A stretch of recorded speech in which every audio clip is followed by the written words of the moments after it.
Okay. Circle. So Just last come month around we with decided Oh, to just I form a already circle started the since large we come were around. forming a Cool. group, so just go ahead and do that. It has to be exact. Not an exact circle. It could be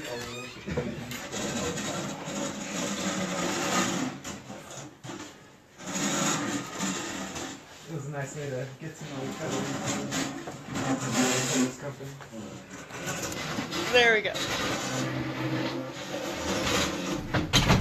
Like a sail. It's an amoeba.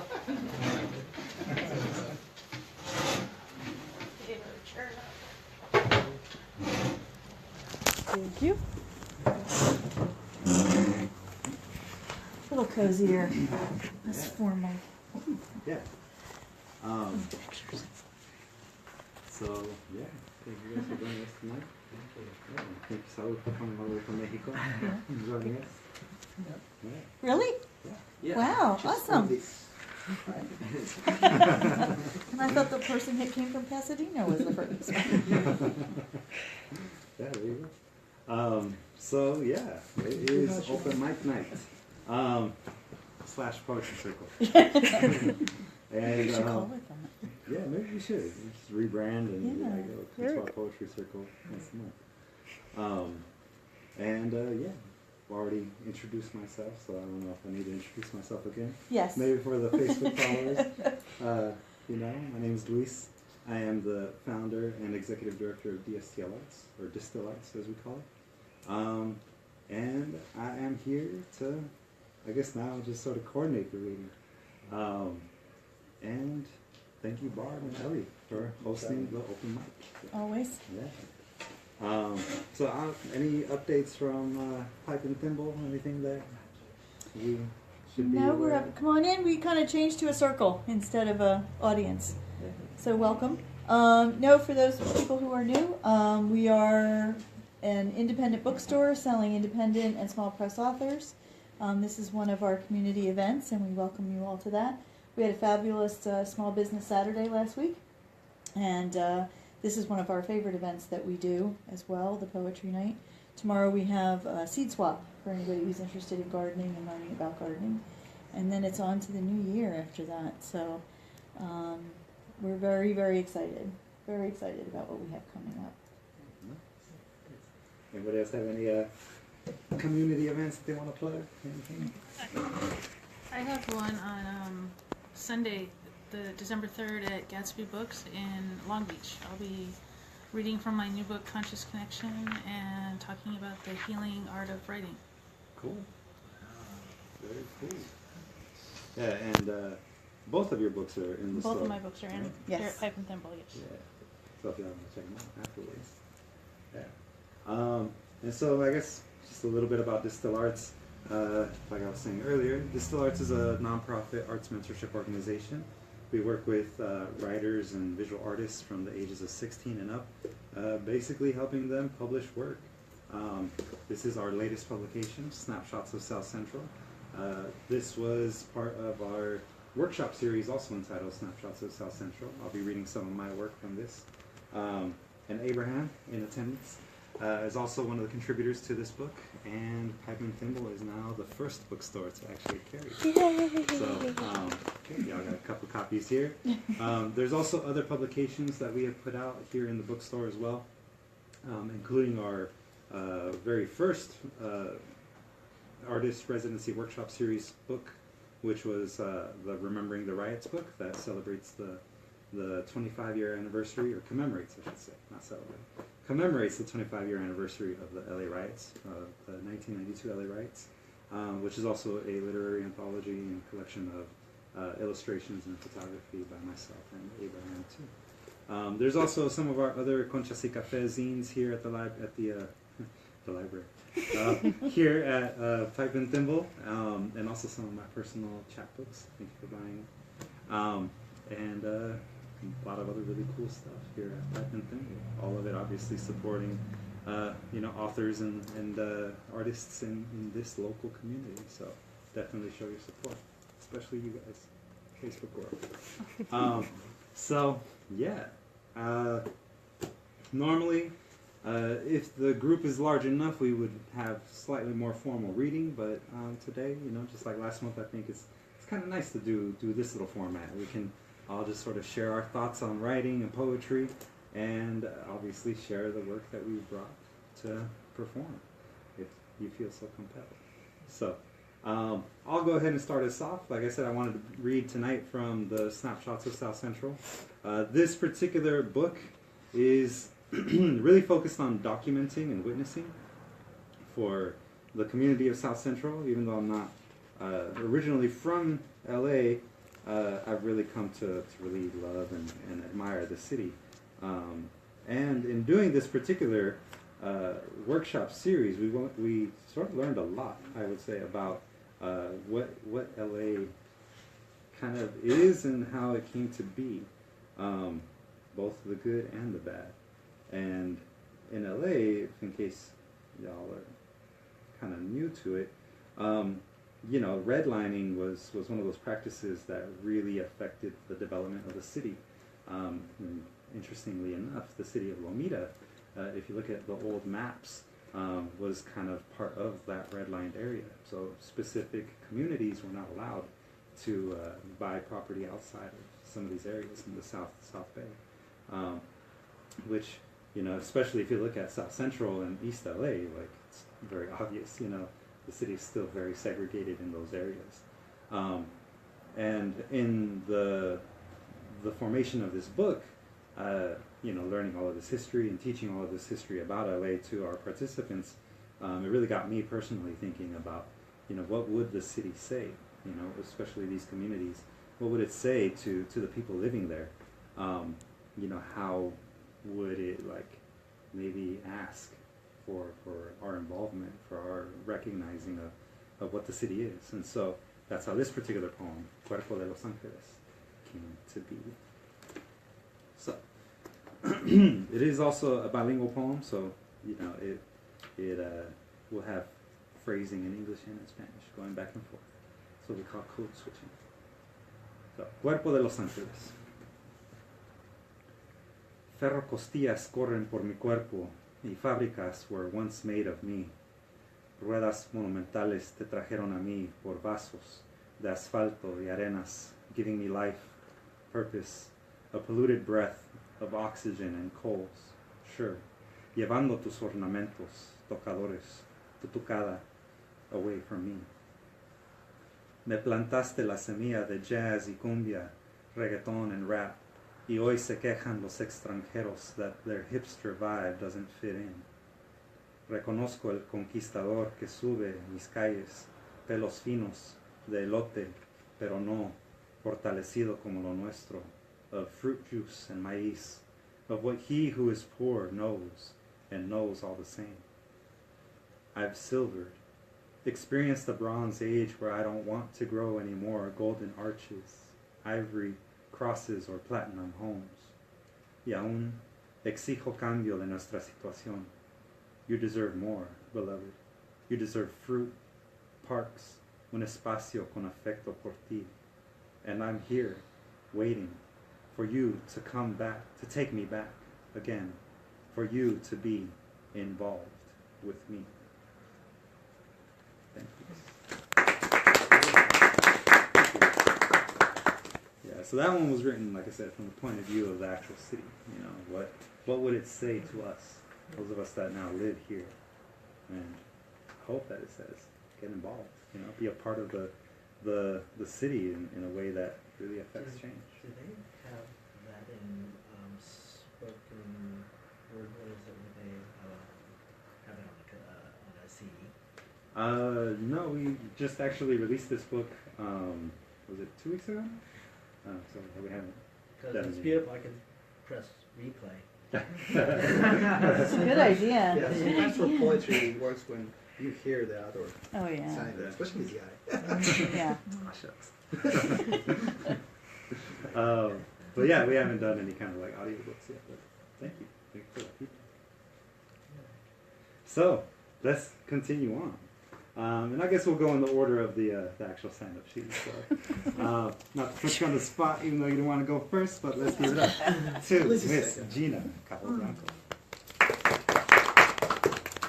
I'm gonna read. This one's from my first book, or my second book. I'm sorry, Conscious Connection, and it's called Life's Book. Sometimes I wish I could crawl back inside life's book, retrace my steps, and land in a different setting. In which chapter did I take the wrong turn? The story no longer makes sense. Pages have been ripped out of the book. I am lost and alone. The journey along life's plot is too much for me. The words on the page blur. Nonsense syllables are all that remain. The book closes. I am trapped within its pages. A match lies alongside the book, ready to burn its pages, leaving my life mixed with its ashes.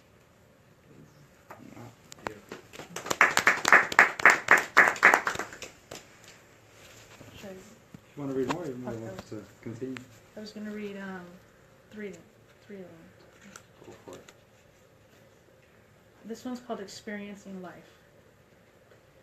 Everyone experiences life in a unique way. We take in life through our own lens, view life's twists and turns from our own perspective. One of us may see an occurrence as insurmountable, while another takes on the challenge with eagerness.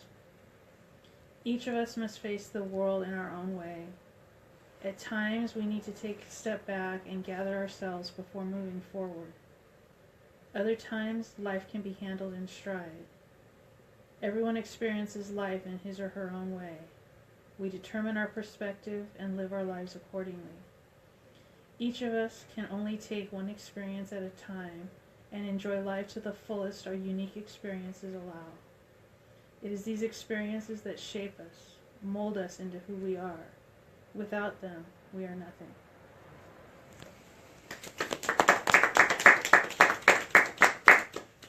And then this one is one that I actually wrote the other day, about maybe a week and a half ago.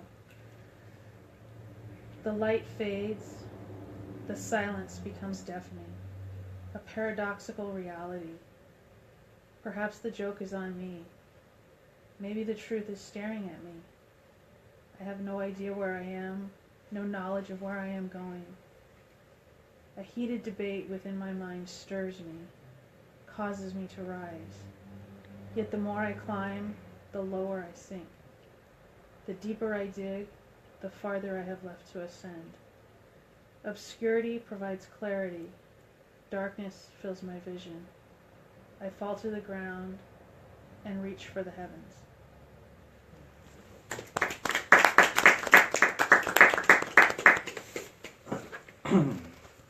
Ladies and gentlemen, Miss Gina Capobianco. And definitely check out, I think, both of the books. This one I actually was fortunate enough to get to read before it was published. And definitely got some good turns of phrases in there. So, yeah.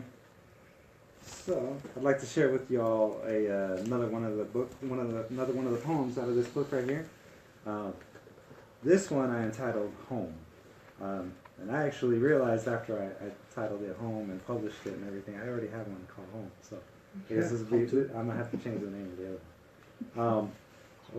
Because they're not exactly similar. Anyways, that being said, this one was really inspired by my drives around the city, especially in South LA, but definitely in all the other areas that I find myself driving through. And really thinking about like the housing situation in LA. So this one, it goes like this. Winnebago, Coachman, Airstream. Winnebago, Coachman, Airstream.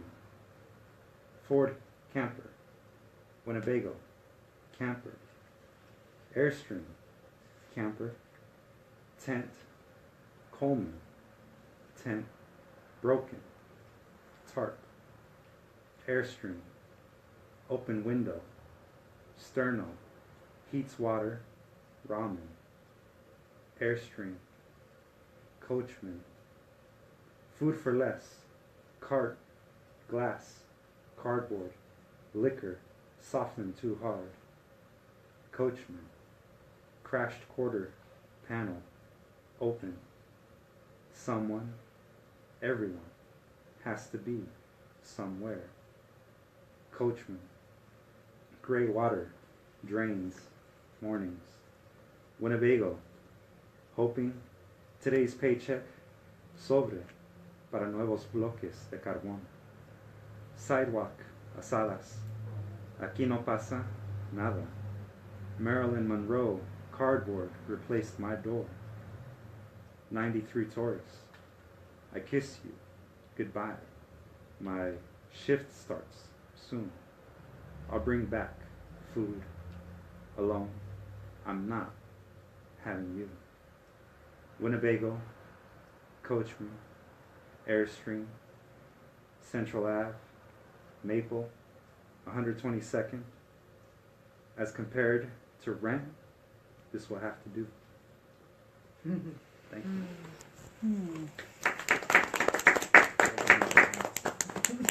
What? That could be a punk song. Yeah, probably a different tempo, but you know. Yeah,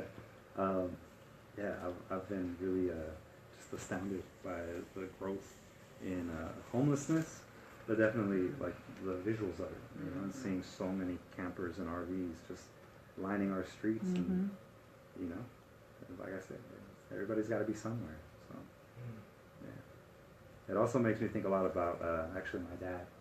When my parents got divorced, my dad, he bought a camper, and he lived in a camper in the backyard for a little while, because you know, he couldn't afford he couldn't afford to pay his lawyer fees and also you know, child support. So that's how he had to live for a little bit. And then my mom also, she lost her home back in 2008 because of the recession and all of that, and she was one of those people that also ended up sleeping in her car for a little while.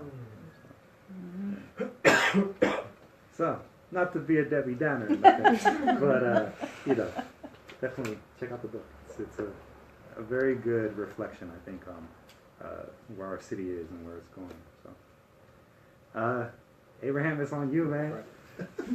You to lighten up the mood. Wrong person right now. Okay. Happiness lies in the little moments. Drinking wine with old friends, making love till night ends. Sing your song as a grown man, despite that in your eyes he will always be your boy. Under its slopes, we counted our blessings, without knowing the final countdown had already begun. Perhaps our hands, always ready with a whip to inflict pain, those poor souls in chains. Our eternal stains, perhaps our corruption or our vanity are to blame. Collapse all hope. Eruption, disguised, the mountain brings flame and death. Smoke and ash have frozen us in time, but here is no crime. For these last moments may look dire. They are our last, but not all. Happiness lies in the little moments. Thank you. Title, Pompeii. Oh, Pompeii? wow. I didn't light up with it, but so I do love a lot of nature. So I find a lot of inspiration, and I take a lot of photos, and sometimes I post them, and I say, oh, I'm gonna put a poem next to it, right? Mm-hmm. So this one is one of them. The cold veil of white. For some, the signal for the long night. But not all will answer its call. Those left will suffer the cold, and many will only leave behind ghostly tracks on a blanket of white. Title, Winter is Coming. So, this one more for nature, I guess. I enter a world of gigantic magnitude, centered by pristine valleys, guarded by colossal stone titans, and from their white shoulders, water flows, and with it, gigantic sequoia trees become sentinels of time. They had seen black bears, deers, coyote, bighorn sheep, men walking. I walk, knowing that my spirit will linger there. Title, Yosemite. Thank you. It's interesting hearing the title after Yeah. you read the I poem. didn't. It's hard to put the title in front. It just changes, It's like changed. you're paying more attention to the words Yeah. than. The expectation of the Yeah, title, you know? exactly. That's Yeah. interesting. Little things to find out when you're writing and reading. Yeah. Yeah, I think everybody's process for writing is Yeah. very different. Mhm. You know? Yeah. Like, at least for me, I never think of the title right away. Yeah. You know, it's always afterwards. Right? But in like all of my workshops that I teach, I always sort of, for the people that are having a hard time finding a title for their piece, I generally tell them, you know, my technique is either to, you know, do a title that obviously is going to help a person understand the framework of the poem, you know, what it's about, or if you have a really awesome line somewhere in the middle of the poem, use that line as your title, you know, and then that could at least, you know, tie it all together, and you sort of kind of like a really good album, you know, you get the title from one of the tracks, you know, it works out that way. Yeah. So up next, let's give it up to Desi. Our first time open mic.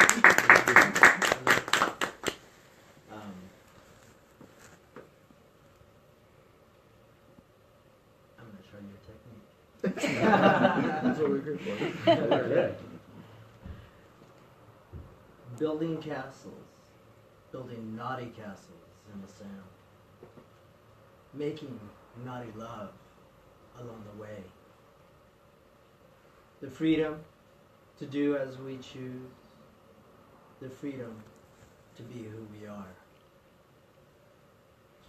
I was sitting on a bench outside, reminiscing about my life, chasing rainbows and goddamn stars. Thank God, baby, you walked into my life. I hope you feel the same.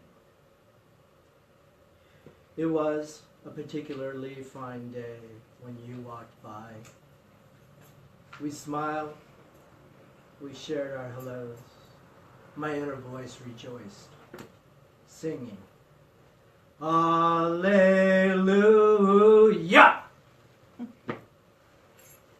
You are so heavenly, so goddamn sexy too.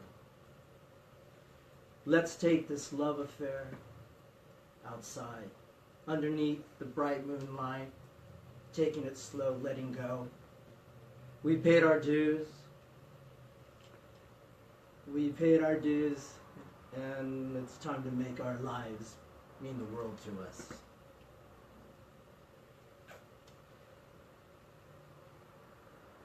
Building naughty castles in the sand, making naughty love along the way. The freedom to do as we choose, free to be who we are. To my surprise, you reappeared sitting next to me. I introduced myself as this cool hip guy. You so graciously looked into my eyes. Who would have guessed we were blessed? Like old friends, we shared our life stories. And you, a freedom novelist. And I, the superhero, the freedom fighter, singing, Alleluia! You are so heavenly, so goddamn sexy too. Let's take this love affair outside, underneath the bright moonlight, taking it slow, letting go.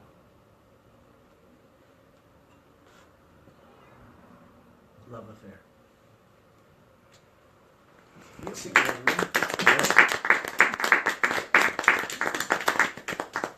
Love that intensity, man. Yeah. That's really good. Sorry. I'm trying to hold it in. Nah, man, that actually makes me want to read some of my love poetry too. That's cool. Very cool. Do you have another one you'd like to share with us? Or? No, that's all good. That's all? Well, thank Right. you. Yeah, thank you for sharing. Thank you. That was, Thank you. definitely felt that way. I forgot to take a picture of you, so. That's okay.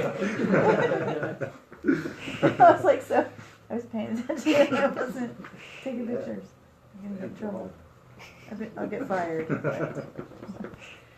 You'll fire yourself. Yeah. Wow.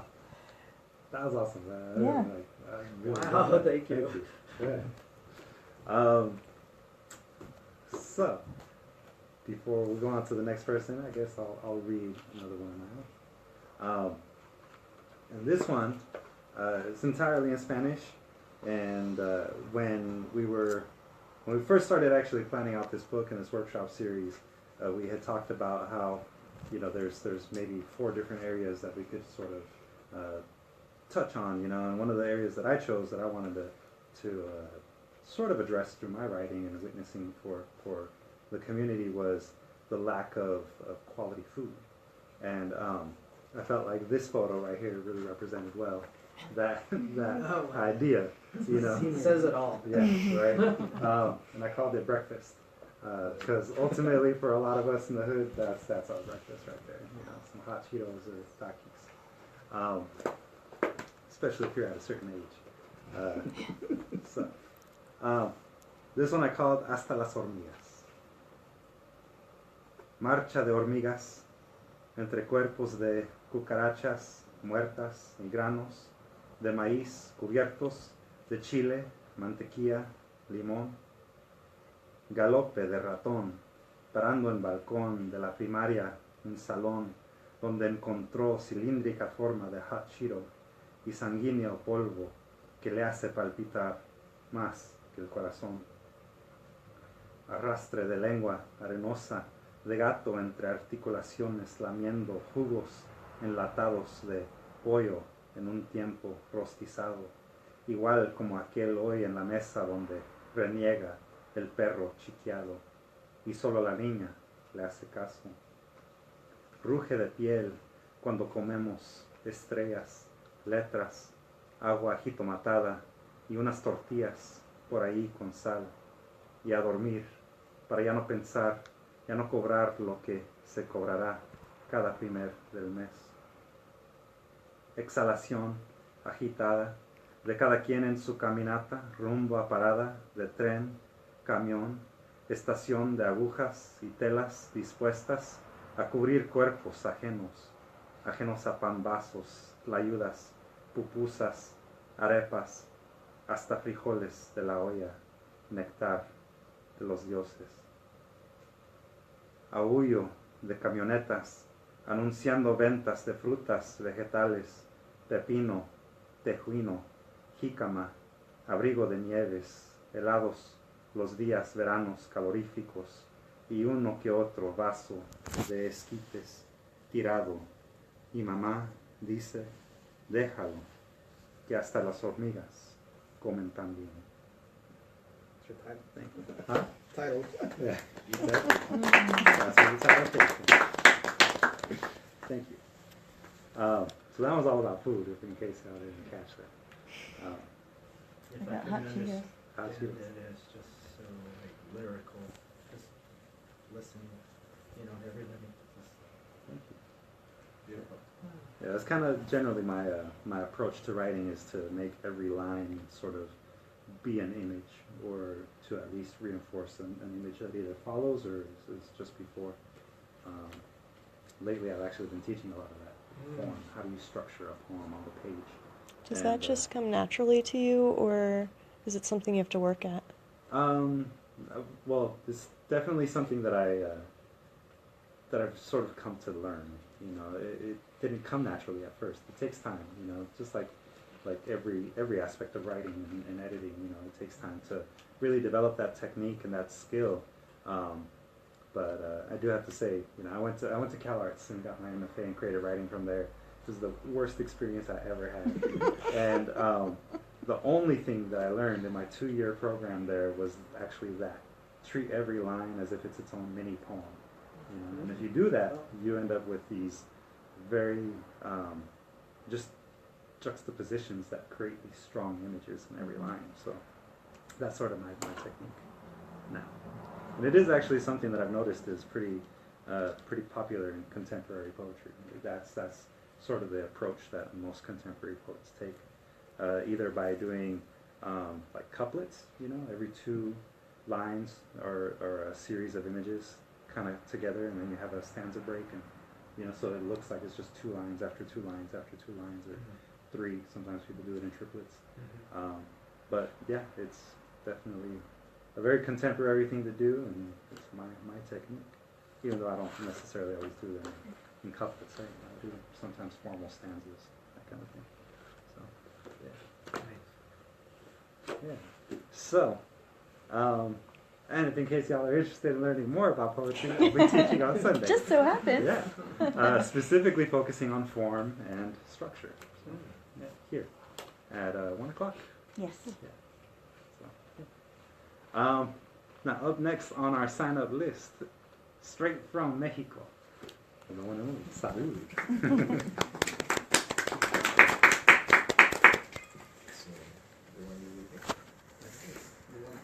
Check it out.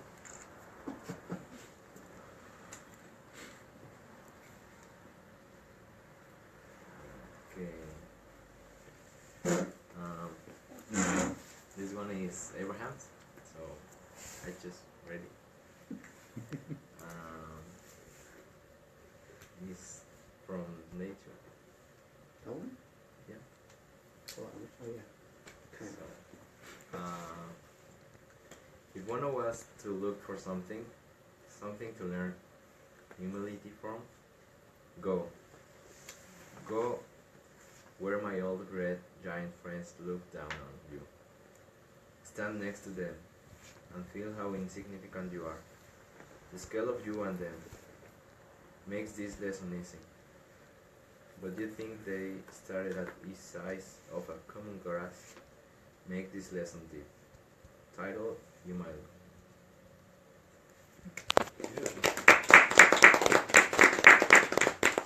Good job. Do you have another one you wanted to read? No, okay. Good job, though. Good job. Excellent job, Saul. Thank you. And yeah, up next, our lovely host.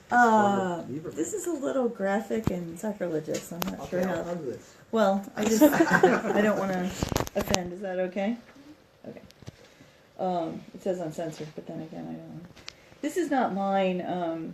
I want to share one of the reasons I'm going to read this. This is a little longer. It's more short story than poem. But when my father died, my son didn't sleep for 2 weeks because he overheard someone say before the memorial service that God had taken my dad. And my son couldn't sleep because he was upset that God would take his grandfather.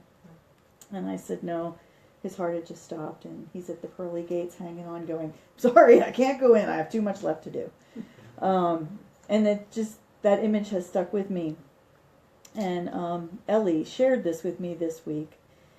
This is called Defiance of the Tattooed Crone, and it's by Danielle Dulski of Rebel Society. And crone is an image I'm getting more and more comfortable with because I'm 55, going to turn 56 next month, and it's the first time in my life that I am myself.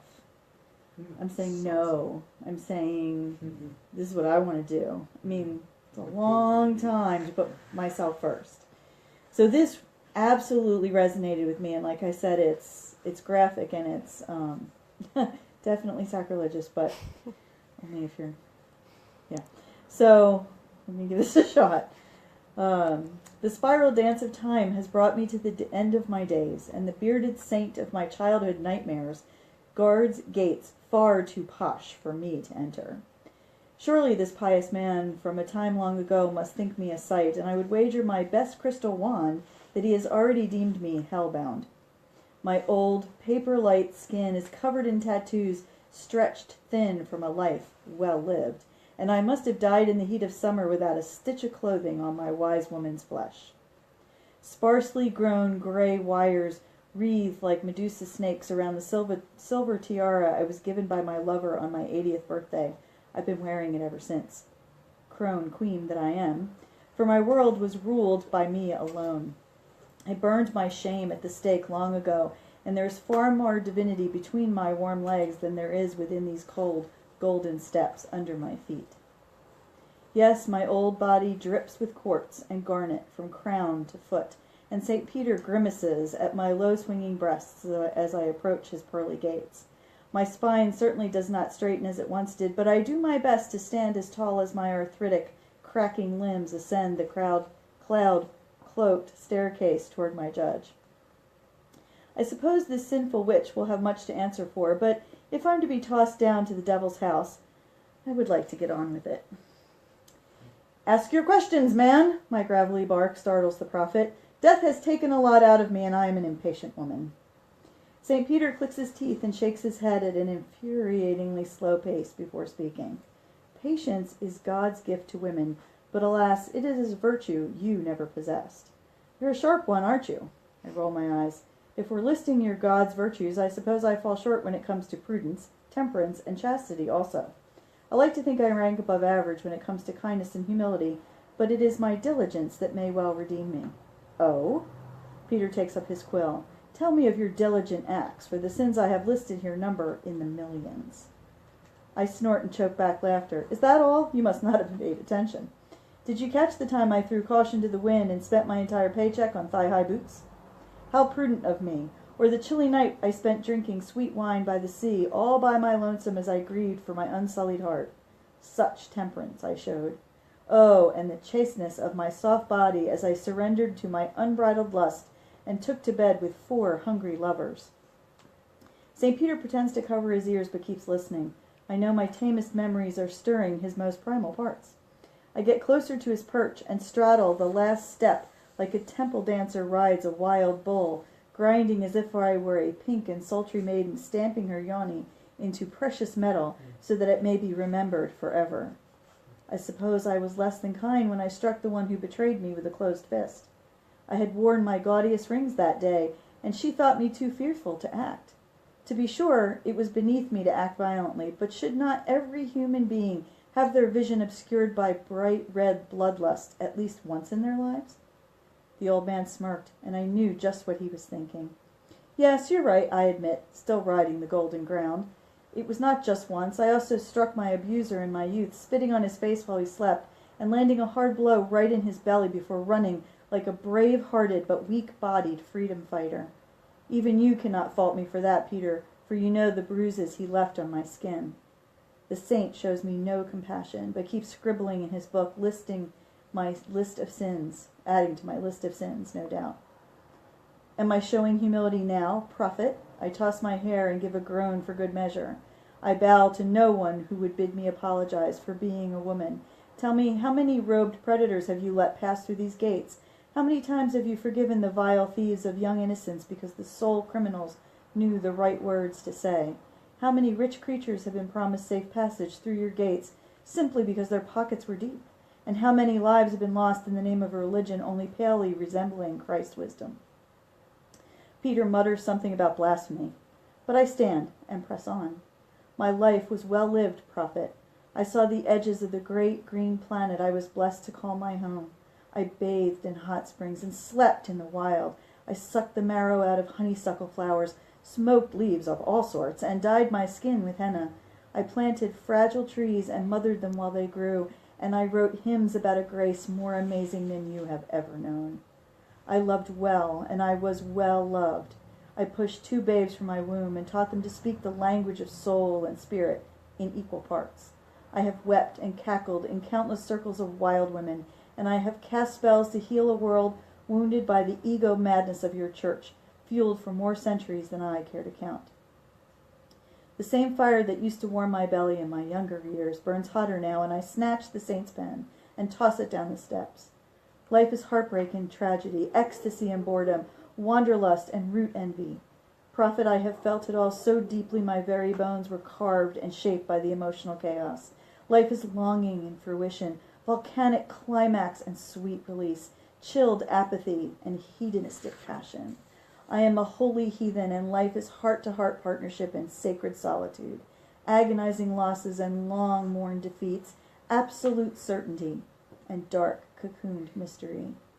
I stand so close to him now that my dragon's breath moves his beard. He tries to move away, but I force his chin toward me. Look me in the eyes, prophet. Look me in the eyes and ask me if I died with sin in my heart. His veiny eyes are wet, and I wonder if somehow I reached a soft spot buried beneath the cement of his holier-than-thou self-reverence. Did you? He wonders, genuinely, I think. I press my still soft lips to his, sinking in just enough tongue that he will have time to go to confession. And then I smile at the smug bastard who would never deign to admit this old woman will be in his dreams. Fuck yeah, I did. I slap his face lightly in farewell and turn my back, descending the stairs that will never be innocent again. Wait! Do you not want to hear my verdict? The prophet calls after me. I stop and bend over as much as my old body will allow, spanking my own saggy bottom in his direction. Judge this, holy man. My verdict is in, and my wild life was as good as my soul designed it to be. I scamper down the steps in search of horned ones with quick wit, who are better suited to my temperament.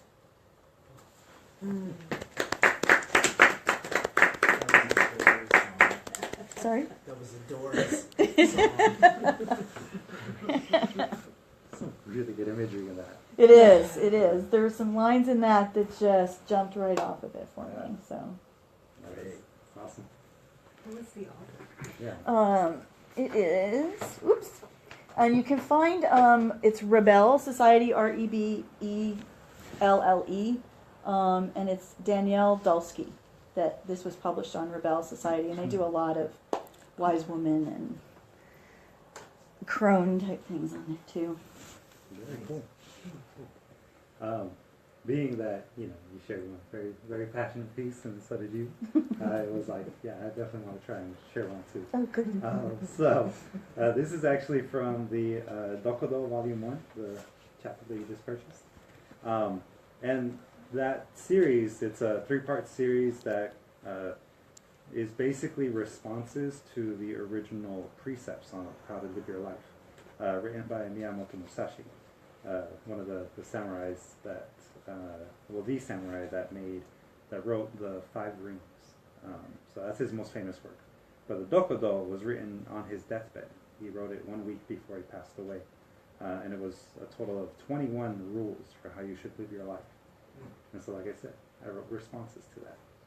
And number 5 is be detached from desire your whole life. Now imagine that. How are you supposed to do that? So, this one is my response.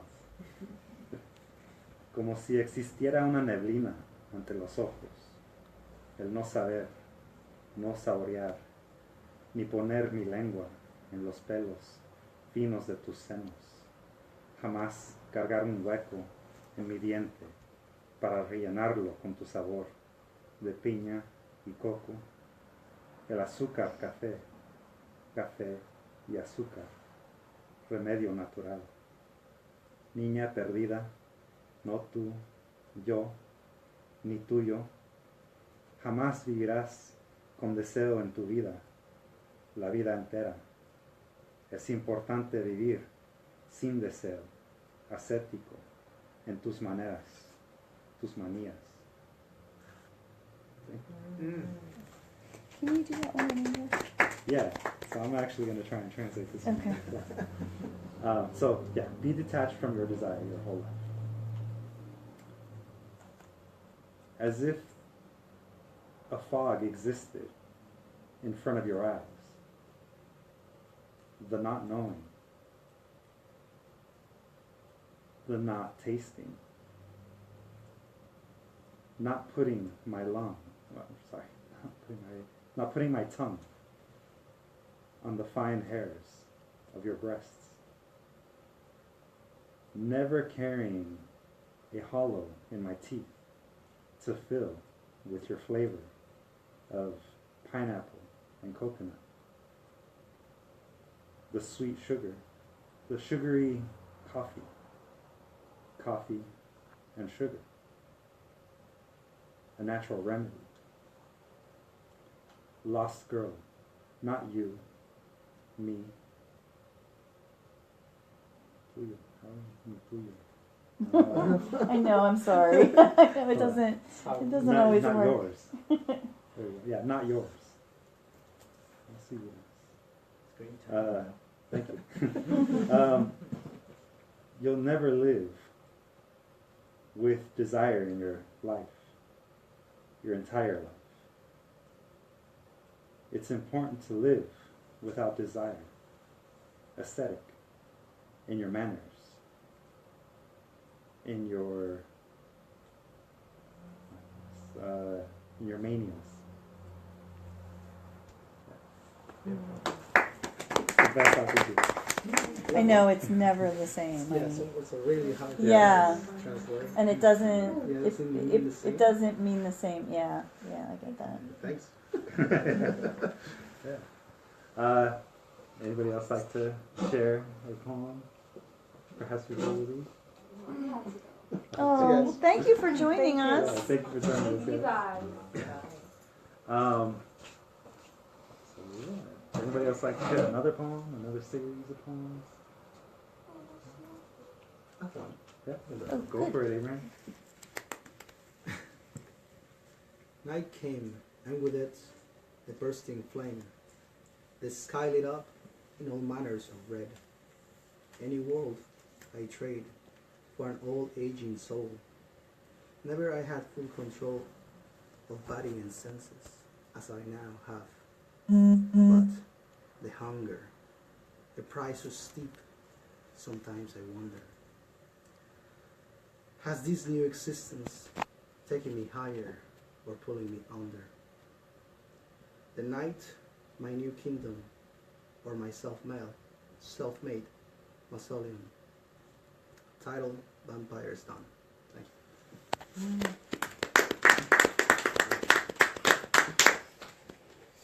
See, you know, like another shot. Rotating people.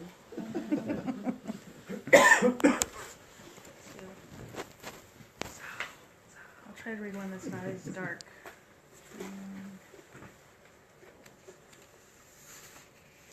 Most of my poetry is either light or dark because it's a reflection of struggling with depression and anxiety and coming in and out of it. So part of my book is very dark, and then part of it is the out of the depression. So I'll try. Is it being therapeutic, writing all this? Yeah, writing is very therapeutic for me. It's kind of how I get everything out, and so those feelings aren't on the inside. But I'll read one. This one kind of is one that I've learned to change the way I think. It's one of the key things with, I think, depression is to be able to change the way you think, and you have to make an effort to do that. It doesn't just happen. It's like you have to train yourself to change your thoughts. So this one's called Reframe It. My thoughts drag me down once again. I ruminate on all I cannot do, fixate on all I see is wrong with me. I continue to spiral downward until I pause and take in advice. Reframe it in the positive. I hear the message for the first time. Listen with more than just my ears. Now I begin to understand. It is time for me to change. The words echo with experience. I must alter my perception. The negative need not be fatalistic. Reframe it in the positive. I can control how I feel. Take ownership of my thoughts. I possess the power to live the way I want to live.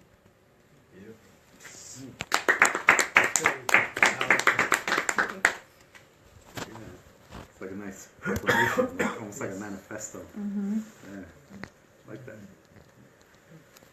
Anyone else have anything else they'd like to share? So? Alright, well I guess we'll close it out with this last one. This one I call Whisper. This is actually one of my newest poems. I wrote it a couple months ago. Whisper between my lines and tell me you inhale still, powder of my passion, found in me slowly, breathing away my demon head you gladly see. Aphrodite, the animal released continually smashing jagged teeth into my granite soul. Whisper into my skin a secret language we share as I've whispered into you truths, scratching your earlobes and clitoris, our wellspring of distraction and rain, purifying my earth. Whisper onto my blade and slide it across my face. Mark me as yours de buena vez y déjame morir, whispering, free, be free to love me.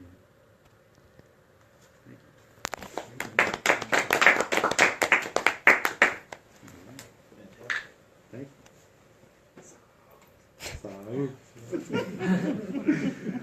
No pressure. None. Maybe the same poem in Spanish. Go for it, man. It's the same poem I ever had. Don't blame me. Well, this time in Spanish. So, si uno fuera a buscar aquel lago, algo del cual aprende a ser humilde, ve a donde mis viejos amigos, gigantes rojos, te miran hacia abajo. Párate junto a ellos y siente cuán insignificante eres. La escala de ti y ellos hace que esta lección sea fácil, pero pensar que comenzaron con un tamaño parecido al de una hierba común hace que esta lección sea profunda. Título humilde.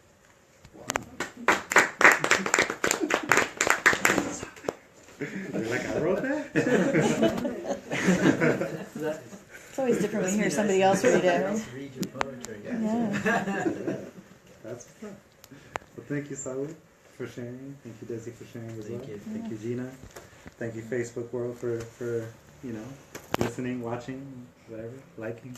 Thank you, Barb and Ellie, for hosting. Always. Yeah. Can we give a shout out to Meg and Naisha who aren't here tonight, Yeah. but are almost always here? Yes. Yeah. Miss you guys tonight. Definitely. All right. So I guess that'll be it for tonight's poetry circle. Yeah, feel free to hang out for a while. If y'all want to